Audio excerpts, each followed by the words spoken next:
नमस्ते, आप देख रहे हैं एमडी न्यूज। एमडी न्यूज के मेडिटेशन बुलेटिन में आप सभी का स्वागत है। आज के बुलेटिन के साथ मैं हूं निशा। मैं आपको बताती चलूं कि ओमिक्रॉन का जो खतरा हमारे देश पर मंडरा रहा है उसके बारे में थोड़ी सी जानकारी मैं आपको देती चलूं। जी हाँ, मैं आपको बताती चलूं, ओमिक्रॉन जो कोरोना की तीसरी लहर बताई जा रही है काफी खतरनाक है, लेकिन उससे डरने की जरूरत भी नहीं है, क्योंकि अभी तक कोई भी ऐसा मामला सामने नहीं आया कि जिससे ओमिक्रॉन के कारण मौत हुई हो। ओमिक्रॉन के शिकार व्यक्ति सामने आ रहे हैं। कई जगहों पर ओमिक्रॉन के कहीं पर 1, कहीं पर 9, राजस्थान, गुजरात जैसी जगहों पर ओमिक्रॉन के पेशेंट मिल रहे हैं। लेकिन मैं आप सभी लोगों से यही कहना चाहूंगी कि हमें ओमिक्रॉन यानी कि कोरोना की तीसरी लहर से बचना है तो हमें सतर्क होना होगा। आप सभी जानते हैं कि अभी तक हम कोरोना की 2 लहर झेल चुके हैं। सेकंड वेव बहुत ही खतरनाक थी, जिसने हमसे हमारे बहुत से प्यारे छीन लिए, बहुत से साथी हमसे छीन लिए। लेकिन उसके बाद भी जैसा कि आप सभी देख रहे हैं कि ओमिक्रॉन अभी हम तक नहीं पहुंचा, हमारे मेरठ शहर तक नहीं पहुंचा और हमारे आसपास के जिलों में नहीं पहुंचा। लेकिन हमें सतर्कता अभी से बरतनी होगी। हमारा मकसद आपको डराना नहीं है और न ही हम डरा रहे हैं, हम केवल आपको बता रहे हैं कि कोरोना की तीसरी लहर दस्तक दे चुकी है। लेकिन उसके लिए हम सबको सतर्क होना होगा। आप सब जानते हैं कि जब हम एकजुट होकर प्रण लेते हैं और किसी भी कार्य को करने की ठान लेते हैं तो हम वो कार्य कर सकते हैं। मैं आप सभी से मेडिटेशन परिवार की ओर से यही अपील करना चाहूंगी कि अगर हमें अपने भारत में, अपने क्षेत्र में, अपने शहर में कोरोना की तीसरी लहर को रोकना है तो हम सभी को नियमों का पालन करना होगा, मास्क लगाना होगा, सोशल डिस्टेंसिंग का पालन करना होगा और सोशल गैदरिंग जो बढ़ती जा रही है उसमें भी कमी लानी होगी। क्योंकि आप सभी जानते हैं जब कोरोना की पहली और दूसरी लहर ने दस्तक दी थी तो धीरे धीरे करके ही दी थी, लेकिन हम लोग सतर्क नहीं हुए थे। आप सब जब सतर्क हो जाएंगे, अपनी जिम्मेदारियों को समझने लगेंगे और ठान लेंगे कि कोरोना की तीसरी लहर को दस्तक नहीं देने देना है, अपने पास नहीं आने देना है, तो हम सब बच सकते हैं। जी हाँ, ओमिक्रॉन जो कोरोना की तीसरी लहर है उसे अपने तक ना पहुंचने दें, नियमों का पालन करें, सोशल डिस्टेंसिंग बहुत जरूरी है। और जिस तरीके से मौसम भी बदल रहा है, बहुत सी बीमारियां भी दस्तक दे रही हैं, लेकिन फिर भी हमें अपना और अपने परिवार का बचाव करना है। क्योंकि जब हम अपने आप को और अपने परिवार को बचाना शुरू करेंगे तो शहर और देश अपने आप बच जाएंगे। मैं एक बार फिर से कहती हूँ कि हमें नियमों का पालन करना शुरू कर देना चाहिए, जिससे पहले कोरोना की तीसरी लहर दस्तक न दे सके और हम सब सुरक्षित रहें। आज के समाचारों के प्रायोजक हैं खेमचंद पहलवान, पूर्व सदस्य उत्तर प्रदेश कांग्रेस कमेटी, अरविंद कुमार गुप्ता, मारवाड़ी भोज, metro plaza, Delhi road, Meerut, doctor Bina Rani Agarwal, समाज से। अब नजर डालते हैं आज की हेडलाइंस पर, जिसके प्रायोजक हैं zoom digital movie world. Subharti विश्वविद्यालय में शनिवार को भाजपा द्वारा 14 जिलों के 25,000 बूथ अध्यक्षों का सम्मेलन किया गया आयोजित। भाजपा अध्यक्ष जेपी नड्डा ने बूथ अध्यक्षों को संबोधित कर दिया जीत का मंत्र। मिशन 2022 के लिए भाजपा सहारनपुर से रामपुर तक करेगी जनसभाएं। थाना कोतवाली क्षेत्र के गुदड़ी बाजार स्थित नमकीन फैक्ट्री में शॉर्ट सर्किट होने से लगी भीषण आग। काम कर रहे 4 लोगों ने छत से कूदकर बचाई जान। लाखों का माल जलकर हुआ खाक। मौके पर पहुंची फायर ब्रिगेड की गाड़ी, काफी मशक्कत के बाद आग पर पाया काबू। ब्रह्मपुरी क्षेत्र के अंजुम पैलेस के पास गला सड़ा शव मिलने से मचा हड़कंप। राहगीरों ने कूड़े में शव को देखकर पुलिस को दी सूचना। मौके पर पहुंची पुलिस, पोस्टमार्टम के लिए भेजा शव, लगी जांच में। मेरठ में प्रतिमा लोक अदालत का किया गया आयोजन, जिसमें आपसी सहमति से दोनों पक्षों की मौजूदगी में कई मामलों का किया गया निपटारा। मेरठ में प्रतिमाह लगने वाली लोक अदालत में शनिवार को कई कॉलेजों के एलएलबी फाइनल ईयर के छात्रों ने ली ट्रेनिंग, सीखा वाद विवाद, कई मामलों का किया निपटारा। मेरठ कैंसर हॉस्पिटल के डायरेक्टर वरिष्ठ कैंसर विशेषज्ञ डॉक्टर उमंग मित्तल व उनकी टीम ने मेरठ में रचा इतिहास। बहुत ही किफायती खर्च में मुंह और जबड़े के कैंसर के अलग अलग ऑपरेशन कर प्लास्टिक सर्जरी से बनाया नया जबड़ा।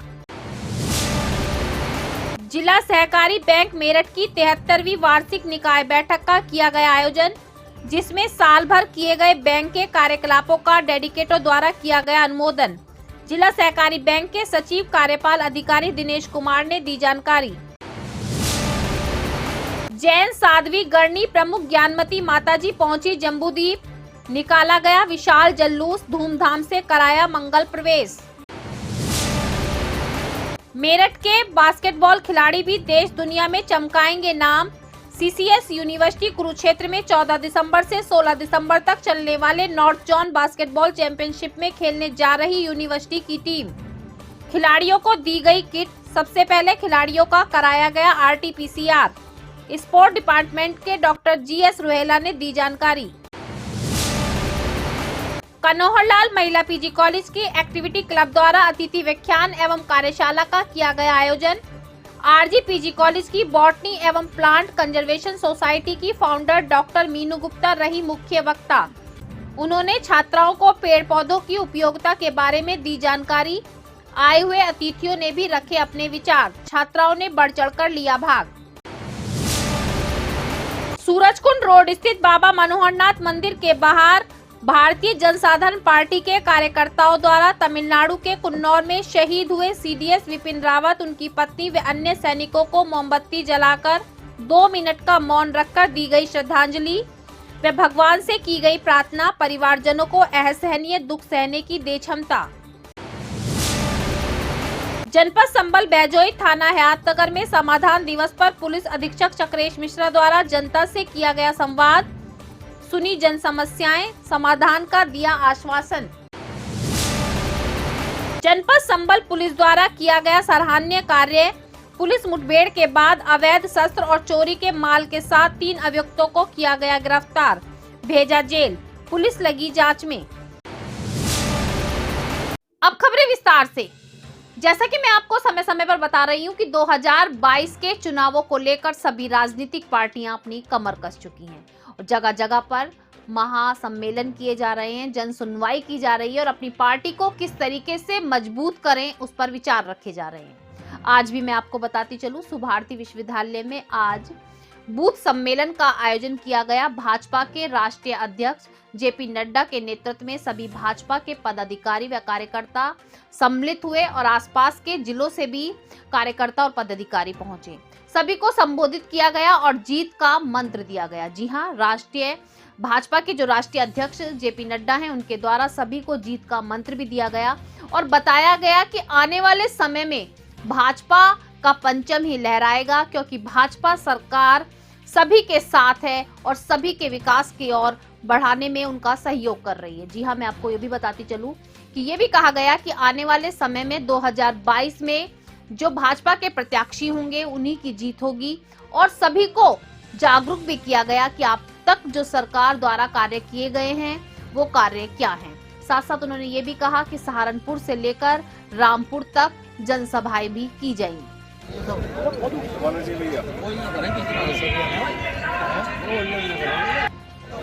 जो माननीय जनप्रतिनिधियों के लिए उसमें मेरे राइट पर मेरे पीछे के कार्यकर्ता बैठे हुए।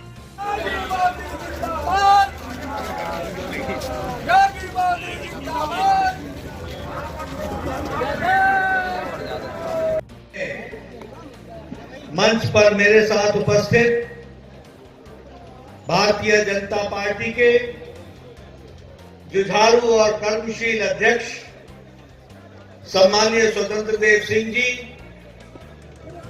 हमारे उत्तर प्रदेश के उप मुख्यमंत्री और मेरे वरिष्ठ सहयोगी श्री दिनेश शर्मा जी, हमारे बहुत ही वरिष्ठ सहयोगी और चुनाव के प्रभारी, प्रदेश के प्रभारी सम्माननीय राधा मोहन सिंह जी, कर्मवीर जी, हमारे क्षेत्रीय अध्यक्ष श्री मोहित बेनीवाल जी, प्रदेश के महामंत्री श्री JPS राठौर जी, हमारे प्रदेश के सह प्रभारी चुनाव के कैप्टन अभिमन्यु जी, संजय भाटिया जी, हमारे भारत सरकार में मंत्री और हमारे वरिष्ठ सहयोगी जनरल VK सिंह जी, संजीव बालियान जी, भारत सरकार में मंत्री, इस क्षेत्र के सभी बूथ के अध्यक्षगण, पार्टी के वरिष्ठ पदाधिकारीगण और हमारे मीडिया के साथी, प्रिंट मीडिया और इलेक्ट्रॉनिक मीडिया के मेरे साथी, आप सब लोग इस बूथ सम्मेलन में यहां पर आए हैं और इतनी बड़ी संख्या में आए हैं। सबसे पहले तो मैं अपनी ओर से और भारतीय जनता पार्टी के सभी साथियों की तरफ से थाना कोतवाली क्षेत्र के गुदड़ी बाजार में एक नमकीन बनाने वाले कारखाने में शॉर्ट सर्किट होने के कारण अचानक भीषण आग लग गई। वहां पर काम कर रहे 4 कारीगरों ने छत से कूदकर अपनी जान बचाई। आसपास के क्षेत्रवासियों ने फायर ब्रिगेड की गाड़ी को सूचना दी। मौके पर काफी मशक्कत के बाद आग पर काबू पाया गया। पुलिस भी पहुंची। कारखाने के मालिक का कहना है कि काफी लाखों का माल जलकर खाक हो गया।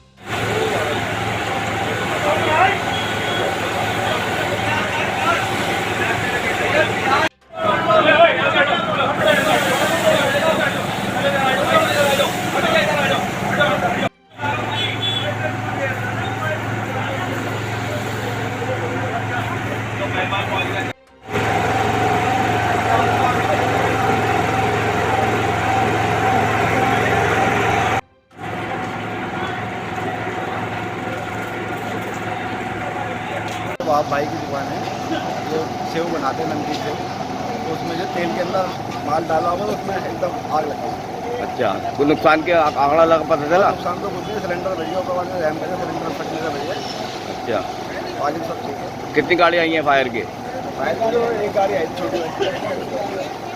ये अब्दुल वहाब, सनाब नूरुद्दीन बजाजा बाजार में इनके नमकीन बना रहे थे, जिसमें गैस सिलेंडर जो पाइप लीक हो जाने के कारण आग लगी हुई थी। सूचना मिलने पर फायर ब्रिगेड पहुंची और सबसे पहले गैस सिलेंडर को बाहर निकाला और आग को पूरी तरह बुझाया। इसमें किसी तरह से कोई जीवहान नहीं है, सभी लोग सुरक्षित हैं। कितने की क्षति हो सकती है सर? अब तो ये आकलन करके बताया जा सकता है। कितनी गाड़ियों की सहायता मिली है? इस समय तो केवल एक गाड़ी से ही आग बुझाई।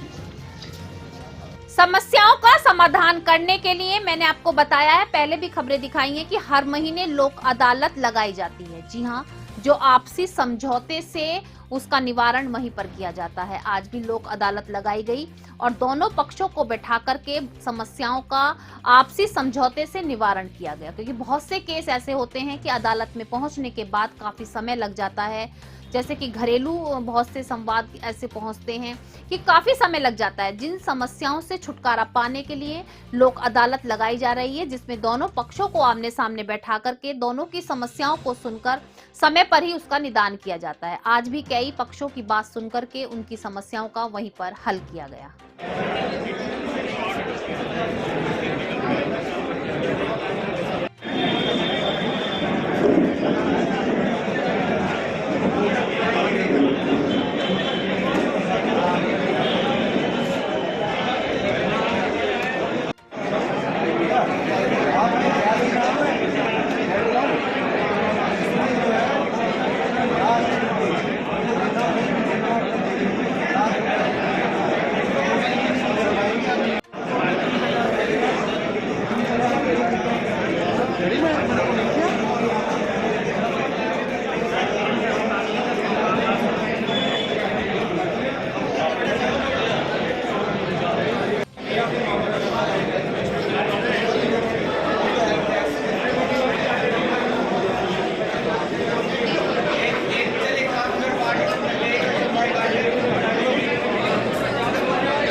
जैसा कि अभी मैंने आपको बताया कि जन सुनवाई और जन समस्याओं का हल करने के लिए लोक अदालत प्रत्येक माह लगाई जाती है। आज लोक अदालत में LLB के फाइनल ईयर के कई कॉलेजों के छात्र पहुंचे और उन्होंने देखा कि किस तरीके से वाद विवाद किया जाता है।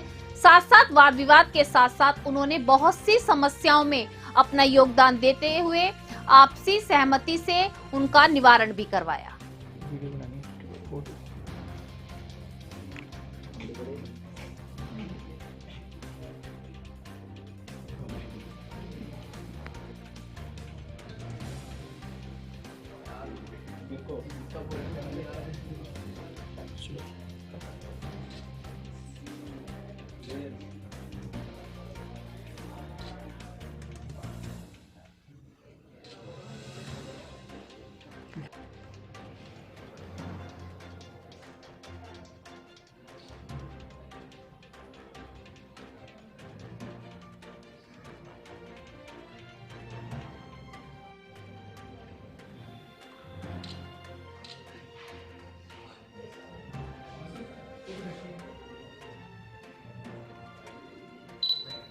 बताएं। ये सब महावीर कॉलेज ऑफ लॉ के स्टूडेंट्स हैं। इन्होंने इस साल लॉ फाइनल करा है महावीर कॉलेज से, और ये यहाँ मेरठ कोर्ट में विजिट के लिए आए हुए हैं कि आज नेशनल लोक अदालत है तो किस तरीके से लोक अदालत लगती है, किस तरीके से जजेस जो है हमारे यहाँ वो वर्क करते हैं। तो आप सब लोगों को हमने दिखाया आज कि कैसे लोक अदालत लग रही है, किस तरीके से यहाँ पे वर्क चल रहा है। और ये मेरठ बार एसोसिएशन का हॉल है, इसमें आए, इसमें विजिट करी ताकि मेरठ बार एसोसिएशन के मतलब इतिहास के बारे में लोगों को पता चले, किस तरीके से मेंबरशिप ली जाती है, किस तरीके से हमारे यहाँ वर्क होता है। करीब 50 स्टूडेंट्स हैं नियर अबाउट जो आज आए हुए हैं और स्टाफ के साथ आए हुए हैं। राक्षी भारद्वाज है, मैं महावीर कॉलेज ऑफ लॉ से हूँ और आज हम लोग यहाँ कोर्ट पे विजिट पे आए हैं ताकि हम देख सकें कि किस तरीके से कोर्ट सेशन चलते हैं और सारी चीज़ें। बहुत अच्छा एक्सपीरियंस। आज के बुलेटिन में बस इतना ही। तेज और ताजा खबरें जानने के लिए देखते रहिए मेरठ दर्शन। यदि आप भी हमारे साथ जुड़ना चाहते हैं तो नीचे दिए गए नंबर पर संपर्क करें और सब्सक्राइब करें MD न्यूज मेरठ।